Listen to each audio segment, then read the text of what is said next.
क्या तुम भी मैक मिनी, लैपटॉप या फिर कोई भी पीसी लेने का सोच रहे हो तुम्हारे कॉलेज, वर्क या एज अ हॉबी, और तुम्हारा काम कुछ भी हो सकता है, from coding to a designer to an AI researcher, या फिर somebody who is just interested in trying out new open source models on their own device. Now let me give you a little context. So मैंने ये Mac mini खरीदा था जून के starting में और currently ये स्टार्टिंग ऑफ नवंबर है। तो अभी मुझे लगभग पूरे 5 महीने हो चुके हैं इस मैक मिनी को यूज़ करते हुए, और मैं उसको अपने एक प्राइमरी डेस्कटॉप की तरह यूज़ कर रहा हूँ। मतलब कि इससे पहले मेरे पास एक लैपटॉप था, और to give you a little more sense of relativity, ये मेरा पहला एप्पल प्रोडक्ट है। मतलब इसके पहले मैंने मैकबुक यूज़ किया है, तो उसको थोड़े छोटे मोटे कामों के लिए यूज़ किया था, एंड वो उतना ज़्यादा हेल्पफुल नहीं था कि मतलब मैं पूरा मैकबुक का सिस्टम जान जाऊँ, या फिर जैसे विंडोज़ के बारे में जानता हूँ वैसे A to Z मैकबुक के बारे में जान जाऊँ, just a little bit. And so हाँ, तो मतलब लर्निंग कर्व इज रियल। तुमको एज अ बिगिनर स्टार्ट करना पड़ेगा, एंड तुमको बहुत सारी चीज़ें सीखनी पड़ेंगी इसमें स्टार्टिंग से, अगर तुम विंडोज से स्विच कर रहे हो मैक पे या फिर लिनक्स से स्विच कर रहे हो मैक।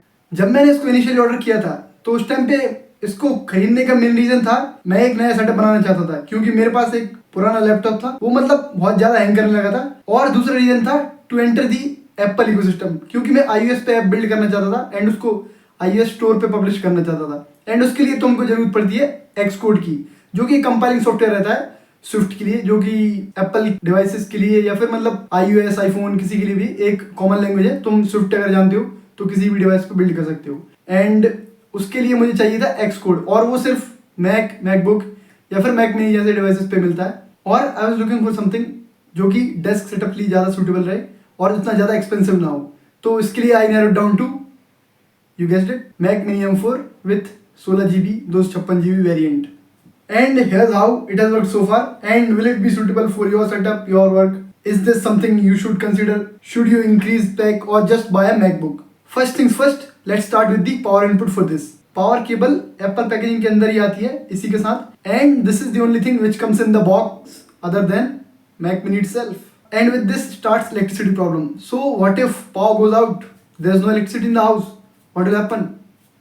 बंद हो जाएगा, the Mac mini will shut down self, because इसके पास कोई ऐसा इंटरनली कोई रिचार्जेबल सोर्स नहीं है। एज सच लैपटॉप में बैटरी है, वैसा बैटरी नहीं है। सो जैसे ही तुम्हारी लाइट जाएगी मैक मिनी बंद हो जाएगा, your system will crash out and shut down. और अगर तुम किसी चीज पे काम कर रहे हो then it is gone, your PC will shut down entirely. It's just plug and play. So हाँ, इस प्रॉब्लम के लिए या तो तुम्हारे पास एक स्टेबल पावर सोर्स है जैसे कि इन्वर्टर है या और कोई दूसरा सोर्स है। एंड मैंने पर्सनली इसके लिए एक यूपीएस ऑर्डर किया था, जो कि पावर जाने के बाद भी 15 से 20 मिनट तक सिस्टम को चालू रखता है। उस टाइम तक पीसी को नॉर्मली शट डाउन कर सकता हूँ, जो कि मतलब मेरे सिस्टम को क्रैश होने से बचाता है। And that's all about the power and the box.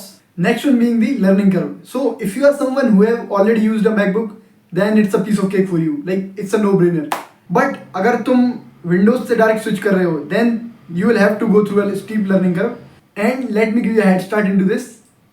इसमें कोई रिफ्रेश बटन नहीं है, let that sink in. Now let's discuss the most sold feature of Apple devices, speed.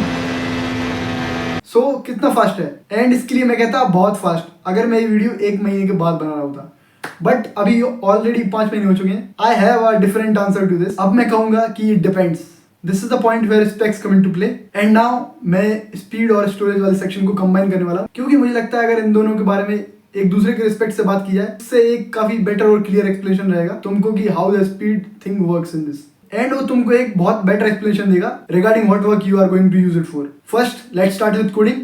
If you are someone जो कि इसको कोडिंग के लिए, just coding के लिए, यानी कि तुम इस पे कोई भी वीडियो गेम, वीडियो एडिटिंग या फिर कोई भी ऐसा अनदर XYZ या फिर कोई और हैवी टास्क रन नहीं करने वाले हो जो कि मतलब बहुत ज्यादा मेमोरी इंटेंसिव है, देन मुझे लगता है कि you are going to get a like top speed in this. तुमको एक कोई स्पेक्ड वर्जन की जरूरत नहीं पड़ेगी, तुम 16/256 में भी बहुत ज्यादा हाई स्पीड थ्रूपुट पे काम कर सकते हो, एंड इसमें ये काफी स्मूथली फंक्शन करेगा।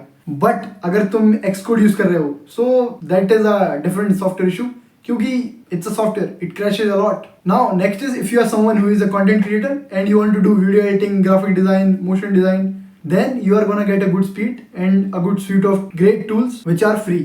सो if I share from my personal experience, तो मैं वीडियो एडिटिंग के लिए DaVinci Resolve यूज करता हूँ, जो कि स्टार्टिंग में तो बहुत ज्यादा स्मूथली काम करता था, बट बाद में वीडियोस पाइल अप होती गई एंड वीडियोस का साइज बढ़ता गया, एंड एक टाइम के बाद स्टोरेज मैक मिनी के एकदम गले तक भर गई, एंड उसके बाद one day it just freeze, it got freeze.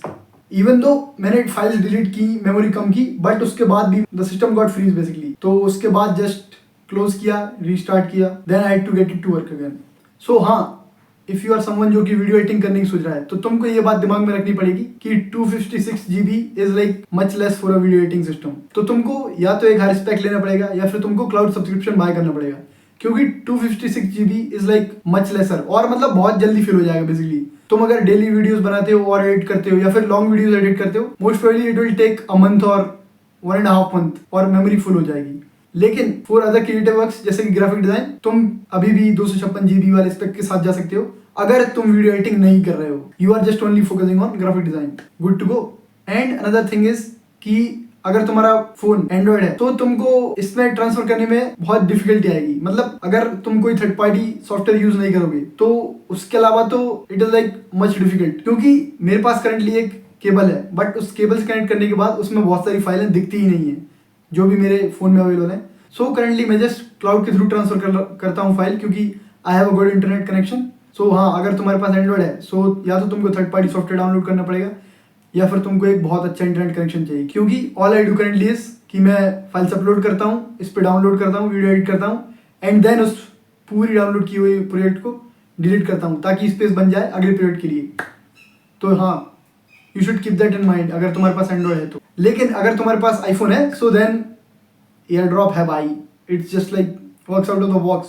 Air drop is so good, तुम डायरेक्टली फाइल्स को ट्रांसफर कर सकते हो, Mac to iPhone, iPhone to Mac, smooth transfer. And now let me drop the truth bomb here. So 256 GB में, wait for it, 256 GB में actual storage है 200 GB, 150 GB, 100 GB तो होगा ही, 50 GB, या दैट्स इट। उसमें actual storage है कुल 50 GB, यानी कि उसके अलावा बाकी का बचा है 200 GB। ऑलरेडी एप्पल के सिस्टम स्टोरेज, एप्पल इंटेलिजेंस के बारे में एक अलग से वीडियो बनाई जा सकती है। तुम्हारे पास फ्री स्पेस बचता है मात्र 50 to 55 GB, दैट्स इट। मेरे पास ये पेन ड्राइव है, इसमें उससे ज़्यादा स्टोरेज किया जा सकता है, दिस इज 128 GB। सो हाँ, अगर तुम फ्री स्पेस की बात करो so it is just 50 to 55 GB। So if you are someone who is gonna need more space then you should probably go with high specs 512 1 TB। And मेरे हिसाब से तुम इस चीज़ को सच में कंसीडर करना चाहिए, क्योंकि मेमोरी सच में बहुत कम है। और अब बात कर लेते हैं प्राइसिंग की। सो मैक मिनी 256 GB वाले वेरिएंट का प्राइस है अराउंड 59,999, एंड तुमको ये स्टूडेंट डिस्काउंट साथ मिल जाएगा 49,999 में। एंड इसके साथ ही तुम लेटेस्ट प्राइसिंग एप्पल की वेबसाइट पे चेक कर सकते हो, एंड या फिर तुम किसी सेल में इसको बाय कर सकते हो कोई सी भी ई कॉमर्स वेबसाइट पे। एंड या that's it about Mac mini. And जो ओनली थिंग मैं इस पे ऐड करना चाहूँगा कि it has got a like really good system.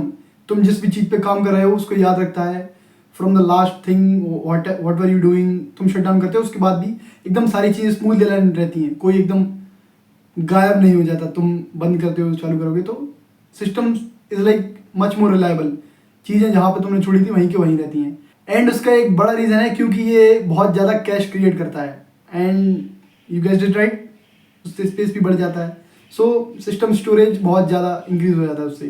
So that is the main reason for the storage part I think. And या that's it for the video. अगर तुम्हारे पास कोई क्वेश्चन है तो तुम उनको कमेंट कर देना, एंड अगर बहुत ज़्यादा क्वेश्चन होंगे तो मैं इसके रिगार्डिंग एक और वीडियो बना दूंगा।